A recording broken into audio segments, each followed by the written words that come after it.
আমি সহ আরও যারা বিবাহিত আছে তাদেরকে উদ্দেশ্য করেও স্যার একটু অপমানজনক কথাবার্তা বলতেন।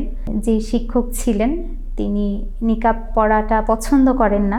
ক্লাসে মাঝে মধ্যেই আপনাকে দাঁড় করিয়ে রাখা হতো এবং আপনার বিয়ে নিয়েও মন্তব্য করা হতো। এই বিষয়টা আসলে কতটুকু সত্যি? জি, আসলেই এমন ঘটনা ঘটেছে। বিশ্ববিদ্যালয়ে পড়া এখনও তো পড়ছি। প্রথম বর্ষ এবং চতুর্থ বর্ষ এই ২ বর্ষে যে শিক্ষক ছিলেন তিনি নিকাব পরাটা পছন্দ করেন না। তো শুধু আমি না, আমার ক্লাসে যারা নিকাব পরতো সবার সাথেই একই ধরনের আচরণ করা হয়েছে। তো যখন আমাদেরকে রোল কলের জন্য দাঁড় করানো হতো তখন স্যার একটু অপমান করতেন। আমি সহ আরও যারা বিবাহিত আছে তাদেরকে উদ্দেশ্য করেও স্যার একটু অপমানজনক কথাবার্তা বলতেন। তো এই বিষয়গুলো ঘটেছে।